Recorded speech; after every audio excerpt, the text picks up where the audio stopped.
Yeah.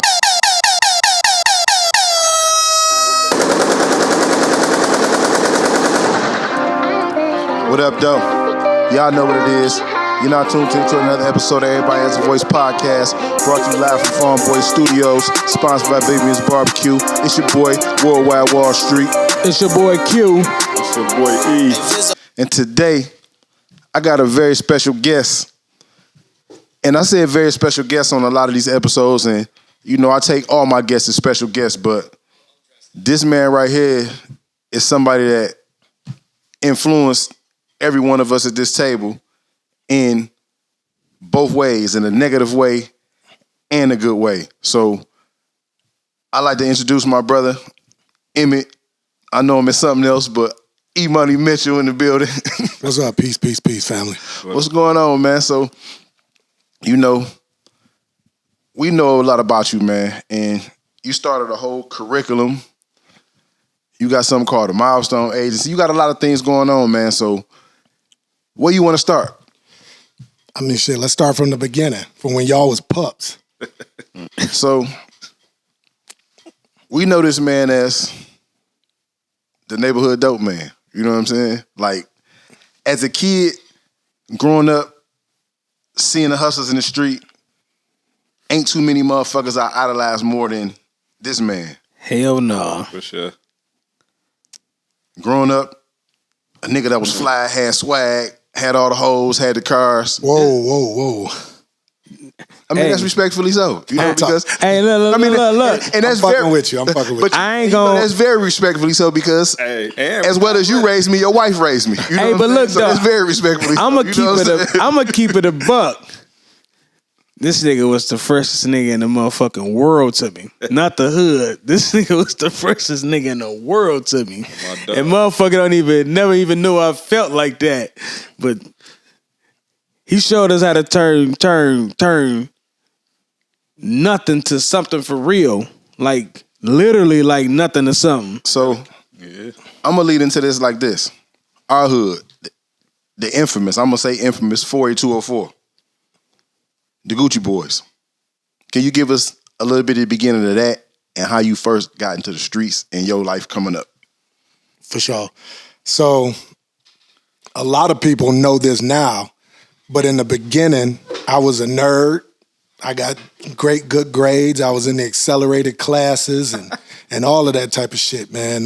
I came from a good background. While my mother was a single mother, she had a long-time companion who was like her husband, who was there and available. So all of those excuses that a lot of motherfuckers grow up with when talking about they was in the streets because they couldn't eat and they couldn't feed, all of that. That wasn't none of that. It was none of that.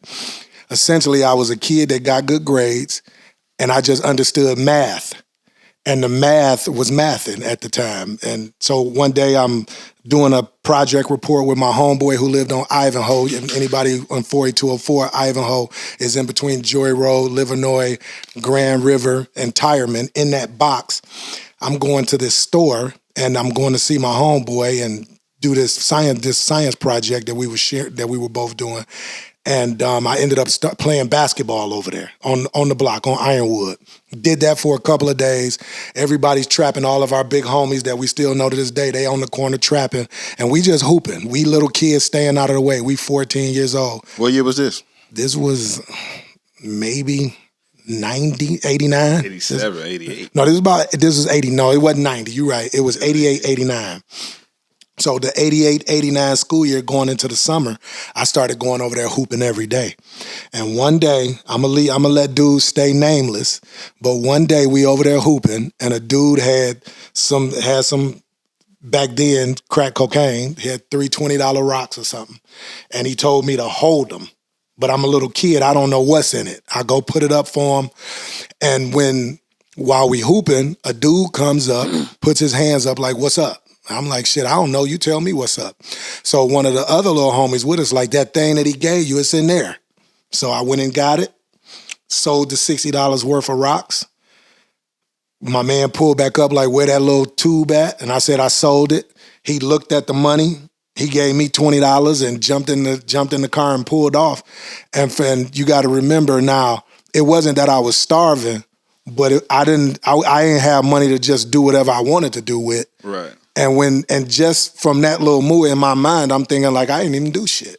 I just made $20 for nothing to me, and $20 in 1989 is the equivalent of $100 now. Yeah. And I kind of got started from there. We didn't go right back on the re-roll the next day, but over time, hanging out over there, I started to realize that the math was mathing. You stand out there for 2-3 hours, you're gonna make $200-$300 just for no reason. Right. And at 14, 15 years old, that was appealing to me. But that shit escalated real fast. In 2 years, that shit changed from me getting sacks from people to me having 7-8 dudes that I'm giving sacks to. It took me about 24 months to figure out the numbers. And I started to switch shit up real quick. And that's kind of where the story started. The story starts from being introduced to it and then just understanding math and then going full steam ahead from there. And from there, it was a damn journey. It was 15 years. It was a crazy 15 years. That's all I can tell you. Let's see how much we can get through. And okay, so like this shit can go so. We gonna save a lot of this shit for 48204. Okay. You can't give them all this shit. A lot of this shit is going in the series 48204. All right, bet. But I'm gonna ask you this. You got shot. Mm-hmm. The infamous Deucein massacre. You survived that. Steady was in the streets. What made you maintain going to school? That's a good question. So fast story, because we don't have a lot of time. My mother came to me one day. I'm heavy at this time. But at this time, I'm 19 years old, and I'm real heavy. I'm carrying a pistol every day, and you know what I'm saying, bring the bag sent to me, all of that, the shit you see on TV. This is where I'm at 19 years old. But I wasn't the average 19-year-old. I go to my mother's house, and I'm going to the store to go grab her something, and she walked to the front door, and my mother said, "What you gonna do?" And I said, I'm getting ready to go to the store and go get the stuff you told me to get off the list. She said, "No, what you gonna do with your life?" And so when I came back from the store, she said, "You're gonna have to do something." She said, "Do you really think that you about to do this shit forever?" She's like, this ain't even you, low key. Like, low key, you was put on earth to do something magnificent. This ain't it. So I went to go get my GED just to shut her up. Not to shut her up like I don't want my mother talking, but just I wanted to give her something to be proud of. I wanted her to off my back. Right. Mm-hmm. And because I told her I'm going to go to college. I'm going to go get this GED and go to college. I never had no intentions on going to college. Real quick story. We beefing with Joy Road. I'm riding in that convertible powder blue. Powder blue Granville, and who I thought was Joy Road behind me was the police. I bust a U-turn. I pulled out a pistol, and I jumped out ready to get busy because I thought they were following me because they had been driving a Crown Vic, but it was the police. And when they jumped out, they drew their weapons. I put my weapon up and I put my hands up. I was between my car door and their car. Police officer smacked me in the head with a pistol. I saw that as an opportunity to run. I pushed him out the way and I took off running. He started threatening my life, and shots were fired. I was on the run for 60 days, and my attorney said, whatever happens, don't get caught with another pistol. I was on the run. They took my car. They arrested my 2 homeboys that was with me, and they were looking for me after these gunshots were exchanged. And so they was threatening my life and all of this. They end up catching me. To make a long story short, I ended up beating the felonious assault on the police, and but I still had a pistol case. The judge put me on lifetime probation. And he said, the only reason why I'm not sending you to prison, because I know, even though you beat this case, I know that you a problem. It's just too much. Your name is in too much shit. You a problem. Damn. He said, the only reason why I'm going to give you lifetime probation is because if you enroll in college, I'll let you off probation. Because my attorney was telling him he's going to college, he just got his GED. So my mother, by the grace of God, by putting pressure on me, had me go get my GED. And I had something to show the judge. Right. The judge said, if you go to college, I'll let you off probation, lifetime probation. That's what got me into college. I went to college because of that, and going to college changed my life. And so that's the short version of that story, but it's a lot more to it. We're going to put it in the What school was 48204 that, movie. Say it again. What school you went to? I went to, so you talking about college? Yeah. I went to the University of Detroit Mercy. Yeah, I knew it was a private school. No, I know. And there was a lot going on at the time. And Dr. Harvey, God rest his soul, Ain't no doubt. he was the plug. He put me on so much. He got me together. And I'm talking about I'm a grown man at the time. I'm 20. And so from this man was influential in my life from as a little boy all the way until I became a man. And so that just goes to show you that's one of the things I learned, that you have to be mentors. You have to mentor these kids and help moving them in the right direction. Yeah. And it's crazy you said that because like as a 44-year-old man, I had reflections on shit that, you know, a motherfucker wouldn't have understood as a child. You know what I'm saying? Mm-hmm. Dr. Harvey passing. And I went to Dr. Harvey's funeral. I'm like, damn, this man really left a huge impact. Hell yeah. Hell yeah. Did you see all of that shit he did? Man, listen, what? Man, I didn't really, you know, you never would have thought that. Who said I can't? You know, Dr. Harvey, we all love Dr. Harvey, but seeing generations, like people even older than you at his funeral It was getting up people speaking 60, like 50, 40, 30, all in there, and he impacted their lives. But look, I remember as a kid going to a banquet and he had Mel Farr and he had all kind of motherfuckers in there, man, giving him, donating him hundreds and hundreds and hundreds of thousands. I'm talking about 200,000, 300,000. Like he had to get probably over $1 million donated to him at this banquet. That shit was crazy. It just showed how good of a guy he was. We talking about 13 back then, 12, 13. So when he died, I just thought about back then, like, damn, these people really did love him all the way up to this day. These people loved him. Mm-hmm. Yep, I remember a dude, when I took my GED, I tested some crazy astronomical number. He said, you need to go see somebody, and it was Dr. Harvey. He was plugged everywhere. He was one of those people.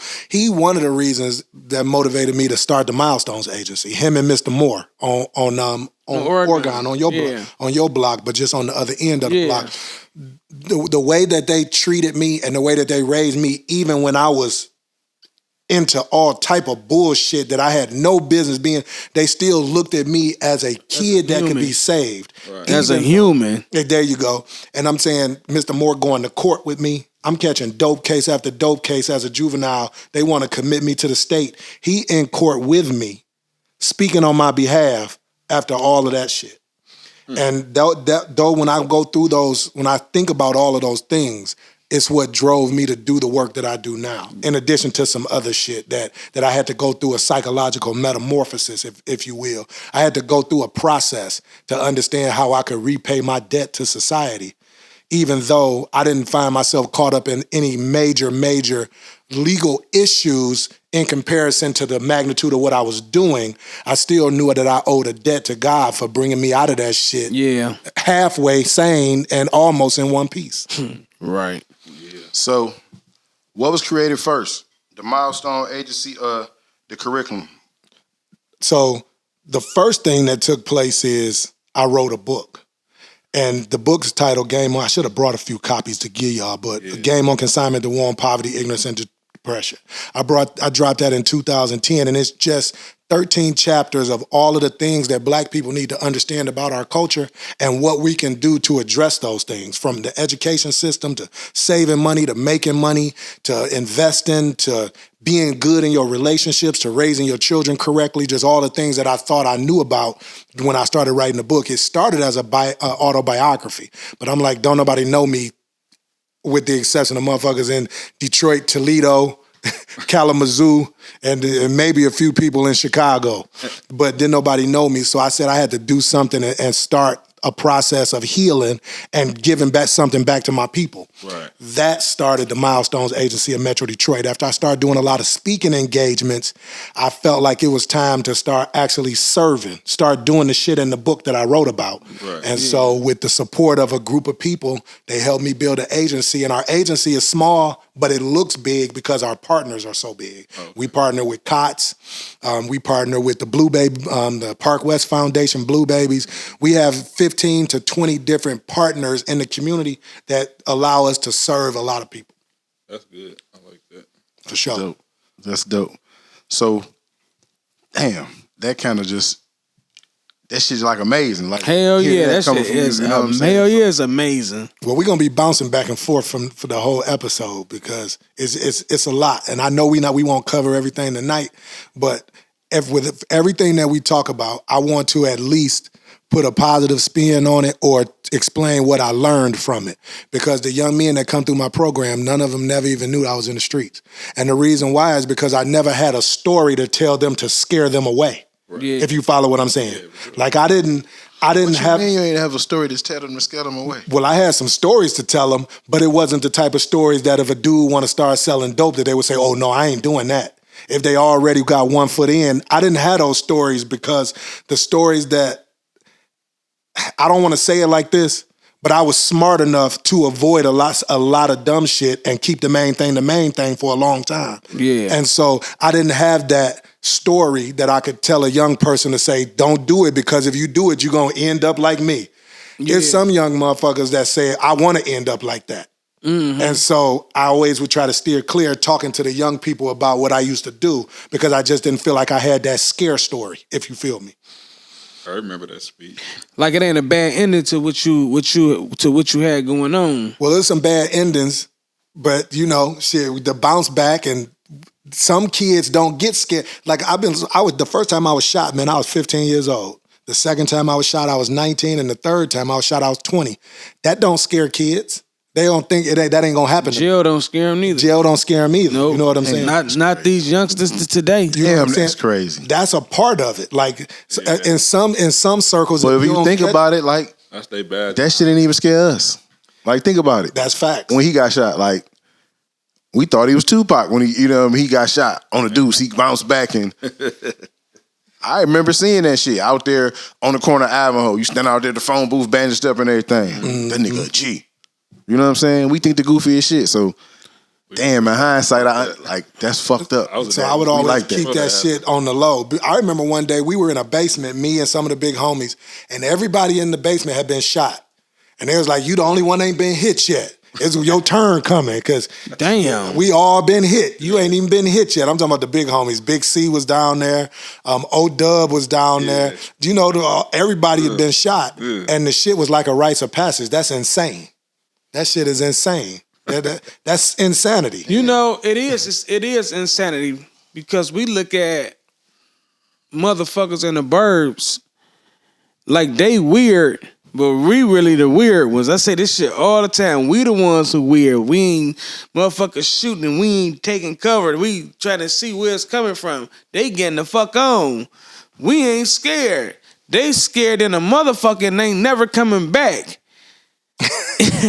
We is the ones that's mentally fucked up. For sure. Hell yeah. Yeah, and that was by design, but we definitely ain't got enough time for that.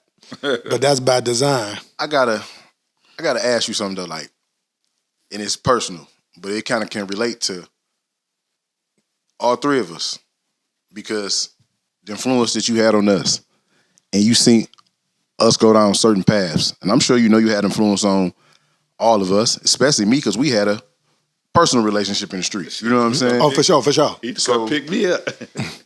It's like me going to prison, getting 22 years, him going to prison, getting all the time he had, him getting shot.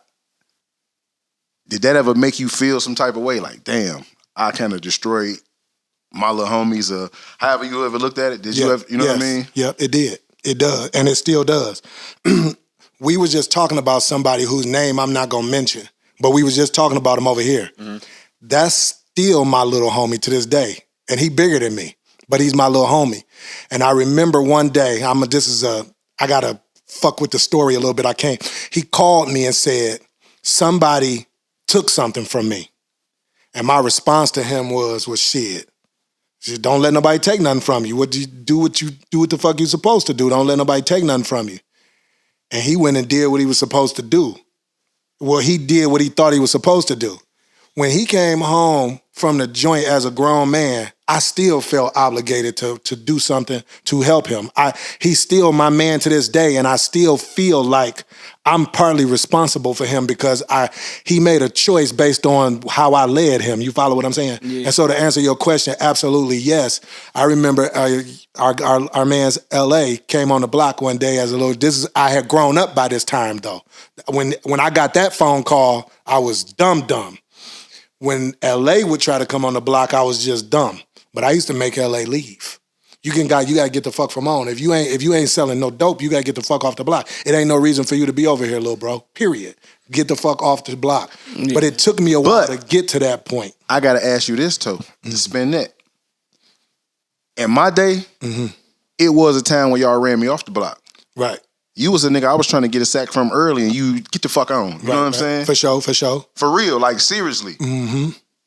What do you think the game turned from that to where the old heads didn't look out for the young niggas no more? You know, I don't know if it turned away from it. I think it's just with certain individuals. But I will tell you this: Fat Man, D Nem stepdad, Fat Man. They used to be at the store. Mm-hmm. Travis Betts, because we was talking about Kevin. Yeah, those was the old heads at the time. Travis used to feed me every day. And they was always saying some shit that made sense. That's the best way I can explain it. Right. And so I came from up under an umbrella of motherfuckers who was trying to, even though they was doing their thing, they were not gonna let you get too stupid or get too self-destructive. And I kind of came out of that. And if I would have stayed over there, I would have probably been the same way.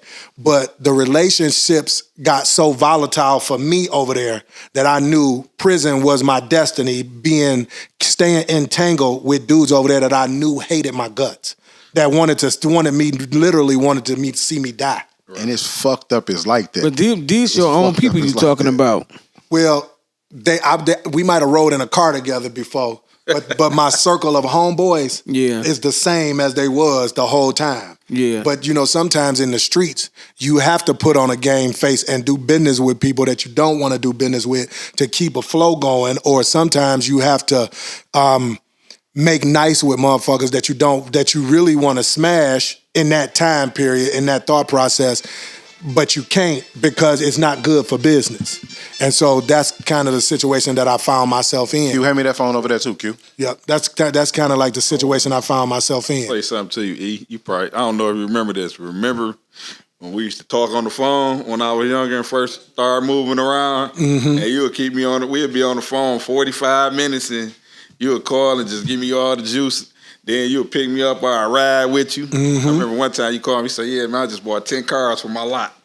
You know that's facts. That's facts. You got 10 cars for your lot. The day you got the van. Mm-hmm. Oh, the conversion van was really one of the cars, but I started driving it and I fell in love. On it, and I rode with you the day you put the reels on it. We rode everywhere. You know Lil D put the wheels on it for me. He put them on for you. I rode with you all that day. And I remember I used to call you. You used to have that crazy beeper number. Remember the beeper number you used to have? 940-2929. Yeah, I used to call you. You would call back. We used to talk on the phone for 45 minutes. He was giving me the gang then. For sure. No, that's facts, man. And when I first talked to you when I got locked up, remember? He was like, hold on, how much time you get? I'm going to get you a book in there. No, but that's like one thing I got to get to you and to Fat Boy. Yep, for sure. Y'all always gave me the game to where I took the game and paid it forward. Y'all wasn't no fucked up niggas to be up under. You know what I'm saying? And coming up in the street, you got some fucked up niggas to be up under. Like some niggas that don't give a fuck about you. You know what I'm saying? I can't say that about y'all. So y'all made sure everybody around y'all eating. So I passed that on to niggas that I fed. You know what I'm saying? You know, some niggas that keep their foot on your neck and just, you know what I mean? Oh, yeah. You know the nature of the game. You know what I'm saying? You would thinking motherfucker feeding you and they won't be giving the whole hood would be thinking a nigga getting fed and he won't be getting shit. Mm-hmm. Yeah, he was different. But, so, you did all that, man, and created the Milestone agency. So what actually started the curriculum what is the curriculum? Survival, Survival success, and learning tactics. No, survivor success and leadership training for Black boys. And you teach that every Monday. Yeah, every Monday. So that developed out of the Milestone agency. I gotta come to this. I gotta come there, man. Yeah. So look. So building the agency is a drug prevention and violence prevention agency, and the reason why I built it that way is because that is the sector in the community in which I felt I had the most negative impact, where I felt like I made the most negative impact as a grown adult man making choices is the area that I wanted to heal. And so when we built the Milestones agency, we built it as a drug prevention and violence prevention agency. And that's still what it is to this day, 15 years later. And we have served over 9,000 Black boys and girls, but primarily boys. And the Survivor Success and Leadership Training has graduated 354 boys. And I got 54 mentees that I'm responsible for right now to this day. And all of this comes from... Damn, that's a blessing. All of this comes from me understanding the impact, the negative impact that I had on my community. I was a terror. Now, I wasn't a super uber violent, but I was a terror in a different way. Wrong effect. I ain't gonna even play with the effect board no more. I was trying to get out of the applause. Wrong effect. Go ahead, do it. Go ahead, do your thing. I ain't gonna even play with it no more. Wrong effect. Yep. So, but what I came to realize, I had to go through a lot of self-therapy, because I had to come to some real conclusions about myself. And what I realized was, while I wasn't a uber violent person in our society, some of the decisions that I made had some very bad impact on people's lives. And that shit bothered me. And so I had to figure out a way to atone for that with God. And I've always been a spiritual man, and my relationship with God was always important. As a matter of fact, a lot of the shit that took place, I felt like he was dragging me out of the fire. And you know how you catch a case and you say, God, if you get me out of this one, I promise I ain't gonna never do that shit again. I gotta share with this one with y'all. Somebody tried to get a half of one from me, and I was supposed to meet them on Livernois and something. They never showed up. It was a setup. I had it somewhere where they wasn't gonna find it, but off bail, they jumped out the car on me and put handcuffs on me, and I was done. It was nothing I can do. Back then, Yep. I had a pistol on me, and the work was there, but they couldn't find it. But I was thinking to myself, if they tear this car up, they're gonna find it. And I had already had in my mind, I'm like, this 14 years. I'm like, if I don't care what I do, who I hire, I'm gonna get 14 years because I was already hot. Yeah. And so in that time, I prayed, and I said, if I get out of the back seat of this car, I'm quitting. And that was in 08. That's when I quit. And I didn't quit immediately because I still had a lot of work. But when I was done, I kept my word. I know the last person I did business with. I met with everybody, the big homies I was responsible for. They was pissed. And because it came out of nowhere, and you spending and you living, and you waiting for that next bag to come in. You was waiting on that. I'm like, ain't gonna be another one.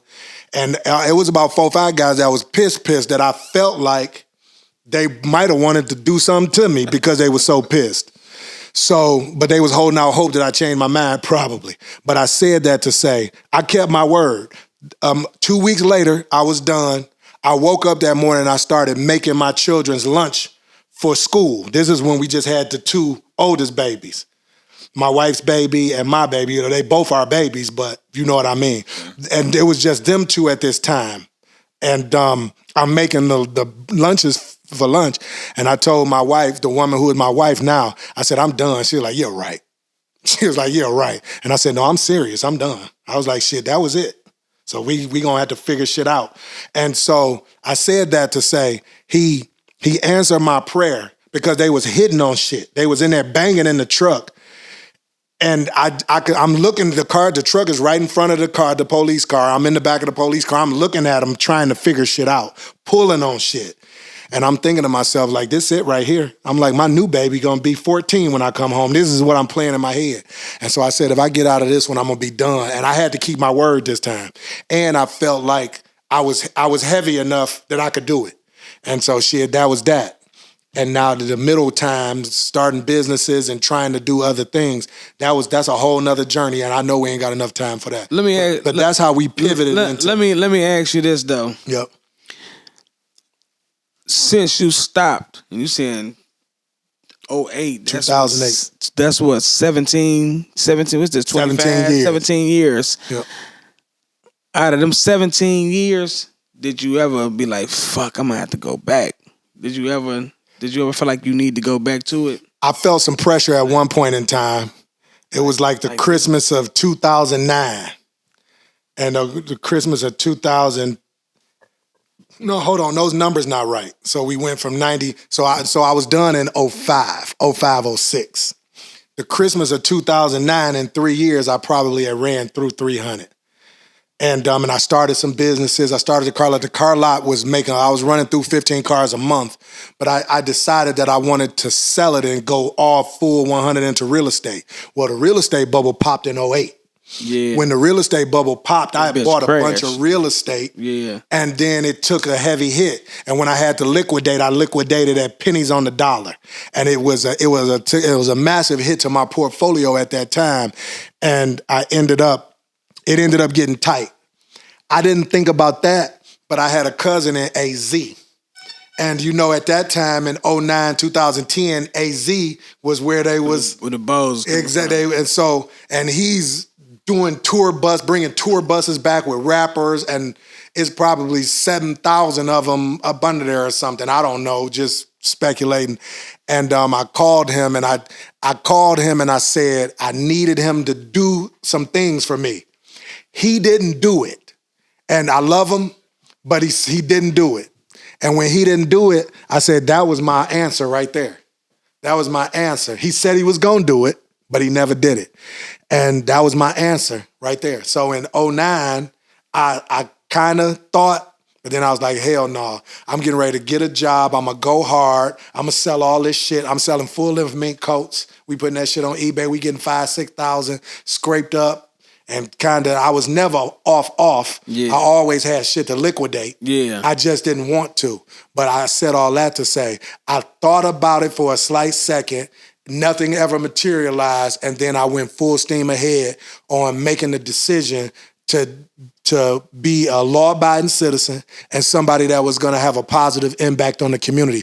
Because for me, it wasn't just about going to get a job and raising my family. I owed a debt. Going to go get a job didn't really mean shit. Yeah. It's just I'm taking care of myself. I owed people. I have fucked over people's lives and made decisions on people's lives, and I needed to fix that because my heart wasn't right. Yeah. And so that's how the Milestones agency started. And it started with writing a book. Then we started the agency. Then we started serving Black boys. I started speaking. And so to this day, I used to speak about 60 to 70 times a year. Graduations, events, just all type of things. The largest crowd of people I ever spoke in front of is probably about 900. And so I ain't doing nothing heavy. But at the end of the day, all of that manifests from me understanding that I had to pay a debt. And now we work with these young men. We go to court on their behalf if they catch a case.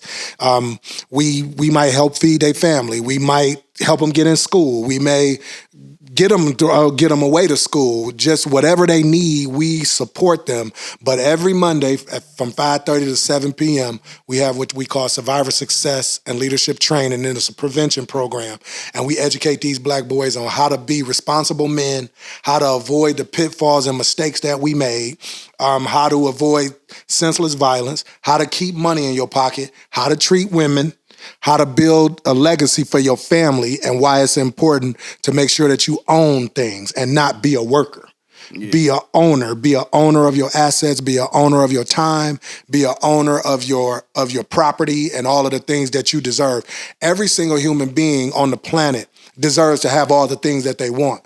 The reason why a lot of people don't have what they want is because they don't know what they want. And so a lot of people struggle because they don't even want anything. They don't know what they want. And so if a person starts to think about life like, I want this and I'm going to do everything to get it, they're going to have it because the world is set up for humans to have the things that they need to keep pushing forward. You know what I'm saying? And so that's what I try to teach these. Well, now we don't try to do anything. This is what we teach these black boys. We educate these black boys. The oldest young man that has come through my program is 32 years old now. He's a truck driver and a father. And the youngest kid in my program is 8 years old. No, 5 years old. I got a little boy named Carter that comes to my program, and I treat him like a grown man. I don't talk to him like he's 5.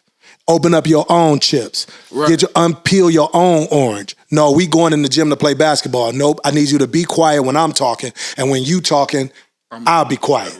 I teach him how to respect himself and how to respect others at a young age, if you feel what I'm saying. Yeah. And that's what we do. We pour into these black boys, and we do it. We've been doing it for 15 years now, all from my life experiences and all of the mistakes that I made and the things that I didn't have. I'll always say this, I love my father to death, but he didn't raise me. We became very close. He became my main man as I became a grown man. But as a boy, I needed him and I didn't have access to him. And that lent itself to a lot of the things that happened and the decisions that I made. And so for me, if a black boy don't have a father, I stand in to the extent that I can. Right. And so that's what we do.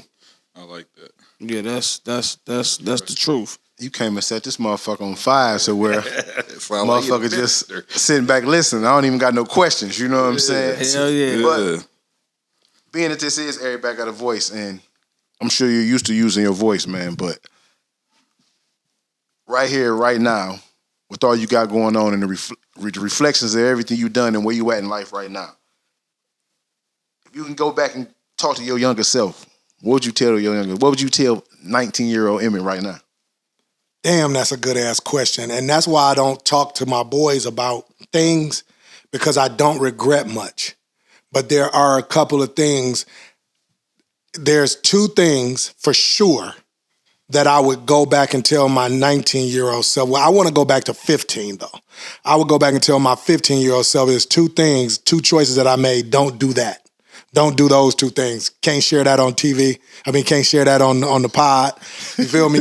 But I would say don't do those 2 things. Those 2 things don't do. Avoid those 2 things. My 19-year-old self, I would probably tell my 19-year-old self that I don't know if I would tell him to not do or to do something, but I would tell him that you can do something else other than sell dope. Because as intelligent as I was, a lot of people don't believe this. At one point in time, dog, I didn't think I could do shit but get money the wrong way.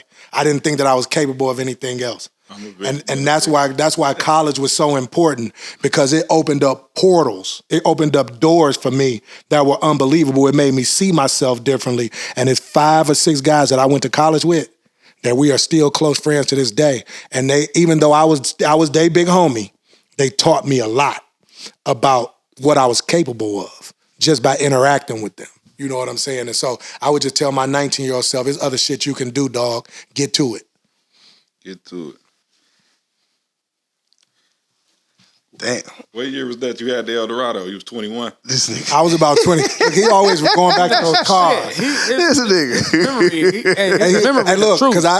But that Eldorado, that was a badass car, dog. It was like a $40,000 car. It was no way you supposed to be 20 riding that car. I'm just saying that on some other shit. That car, we like. That was a beautiful vehicle. That was a beautiful vehicle.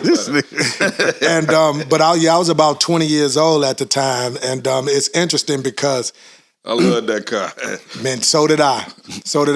That car was a bittersweet car right there. But what I loved about that car is that my wife loved riding in that car. She loved that car. Green with the peanut butter. Mm-hmm. Used to be pulling up in the driveway. My grandmother, you can't come over here after 10. Romy was gonna kill your motherfucker. You ain't lying. She grew to love me though. She grew to love me. Hey, E used to come to JoJo's house with me. Back then, you park in the middle of the street. You stop parking. I was just talking about JoJo. That's still my guy, man. Remember that? Don't you buck that fire. Yeah. Hey, look. He another JoJo is another one, man. He taught me a lot, dog. Yeah, that's I had to live with JoJo for about 6 months. Yeah, I had to live with JoJo for about 6 months. Mike the uncle. What was his other line? Faye, bring my bowl. You get on him on a dice. JoJo had the hood on fire. JoJo had the bread. JoJo had that motherfucking money order machine. That's how all them SKSs and shit got in the neighborhood back in the day. Niggas used to be going to Gibraltar buying them guns. You remember the money order? The $5 Yeah, I remember that. We sitting on the East Bay back then. Yeah. That's all I could do because I wasn't old enough to go buy the guns. What's the name got caught? Lawrence got caught with the money orders up at Quick Stop where they figured out they tried to cash them back then. You know, so I don't want to pivot, but I do want to I just want to throw something out here. So we adult men, we all grew up in 48204 zip code. We came up together as kids. Yeah, for sure. When I look back on that neighborhood, I think about all of the fathers that were over there. And it was not many. It was Mr. Shorts. It was Mr. King. It was Brandon's dad, but Brandon was on Vancouver. It was Mr. Eddings, and it was Mr. Williams when Darnell was first over there. But there was not a lot of fathers over there. Mm-mm. When you think about, Post Sam. Sonny was over there. Yeah, you used to see him. Yeah, Sonny was over there. Yeah. But it wasn't many. Mr. Love passed away. Yeah. But it was not a lot of fathers in that community. If it was 10 fathers, that was a lot. And who else? Post Sam. Mr. Snipes. Post Sam. Yeah. And so, but it wasn't many. And so I replay this in my mind. Mr. Bogan.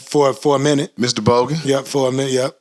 And but it wasn't that many. And what I play in my head all the time is that a lot of black boys go sideways because there's nobody telling them the right way to do business. That's one of the main reasons why they go sideways. Mm-hmm. Black boys really do be wanting to listen to somebody. Yeah. We get real knuckleheadish when we think don't nobody give a fuck.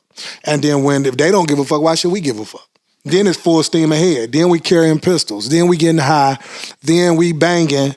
Then we just going crazy. And now it ain't no turning back from that. It's whatever we gonna learn, whatever lesson we gonna learn, that's the lesson we're gonna learn. Creating generational wealth is a must do before I die. Absolutely. But I was getting ready to ask y'all a question. Of all of the things that we know and that we learned as grown men with children and in some instances grandchildren, what is the most important thing you tell the children that you're responsible for, like the kids that you love? What is the thing that you tell them all the time that absolutely is a must? You just said one. That's the one that I talk about all the time. I just told my son just yesterday. My son here, he kind of grew up with his daddy more than his mama, but he been with his mama too. She wasn't a bad mom. I'm just saying he was more of a daddy's baby. Got you. So for me, my son's 17. He about to turn 18. My other one, 11. Both of them got vending machines for Christmas 2 years ago. Mm-hmm. So Lil Q, he come up here, do his shit. But he worked with my dad. Me and my dad, same thing you just talked about. Me and my dad wasn't close as a teenager, even as in my 20s. But now we like this, so it's working out. My son he work on houses, so my son worked on houses with him. Okay. But he went and got him a job too. Mm-hmm. And he been picking up extra hours at his job. And I just told him yesterday, I said, there's nothing wrong with chasing money. I said, but your family is way more important. So just make sure you come and hit me up, call me, because I ain't been talking to him. So I think for them, I think them knowing spending time with your loved ones is just as much. It's really more important than $1 is. But we know we need money to fucking live, obviously. But I just told them spending time is just as important as trying to make $1. Absolutely. Yeah, no, I feel you on that. What about you, E? I basically telling them about the same thing, about the generational wealth, about the bit, creating money for yourself. That's right. Kids think that you owe them something. I came home after a number of years. I caught hell when I came home. You ain't never did nothing for me, but I've been gone since you was 6 months and you was 17 months. You know what I'm saying? Mm-hmm. So I ain't know how to parent them. You know what I'm saying? I just get mad. You better watch who you talking to. Right. Now I could You know what I'm saying? I can explain it to them and get them to listen because now they learning for themselves. You know? Absolutely. Okay, I feel that, dog. I feel that. That's real shit. Yeah, that's the most part. I just try to teach and tell my children be able to take care of themselves. That's right. Because, I was gone for 15 years. My children was by themselves. Mm-hmm. And I felt they was by themselves because I wasn't there. You know what I'm saying? So I want to build that mechanism for they can have that defense mechanism for they understand that. And they kind of both got it. You know what I'm saying? My daughter on her own and my son got his own family. You know what I'm saying? So for sure. They learning to take care of themselves without me. So that's what I kind of preach. And, the generational wealth thing, that's ultimately something I definitely want to build because I got a nonprofit I started called Children with Incarcerated Parents. Mm-hmm. So eventually that's something I definitely want to pull them into because who have felt the effects of having an incarcerated parent besides my children? You know what I'm saying? That's right. So that's something I'm passionate about, and that's something I want to create that hopefully I can have them run. You know what I'm saying? Because shit, y'all went through this. It's something y'all should be as passionate about as I am. You know what I'm saying? Mm-hmm. So, that's what I get them. Yeah. For me is generational wealth. What I try to teach my children is generational wealth is important. That's a generic word, but it's really how wealth translates into power. Right. And what power really is your ability to do the things that you want to do without having to wait on anybody or have to get permission from anybody. Right. You want the power to move freely around the world as you choose to. But even beyond the generational wealth and building wealth, I will always want my family to know that we are all connected to a point that there is nothing more important than family. There's nothing more important than each other. Yeah. There's nothing more important than us staying a unit and getting it together. There's nothing more important than us celebrating one another. Because ultimately, at the end of the day, the blood that's in your vein, what you come from, is all you are. Yeah. You're nothing beyond what you come from. Right. And so that's what I try to teach my children. And so I try to keep them close as I can. Mm-hmm. And I want to always be by their side. Like my children, even my adult children, I still treat them like they're babies sometimes because I'm going to be responsible for them until I'm dead as far as I'm concerned. Yeah. And I made some huge mistakes too. I started out as one of those parents, the tough parenting. You're going to get it together. When you turn 21, you need to be doing this and doing that. But I've softened up a lot. And those mistakes that I made, I decided that I was going to come back and recover from those mistakes and fix them. Even though I love my children, love me, I love them. I know I made some mistakes. I always tell them too, like, don't make the mistakes that I made. But there is nothing more important than loving on your family and building your shit with your family. The wealth piece and the staying together, that there's nothing more important than that. Because at the end of the day, if it's 8 billion people on the planet, it's only 40 people with your blood in their veins. Mm-hmm. With your blood going through their veins, your cousins, aunties, uncles, brothers, sisters, your children.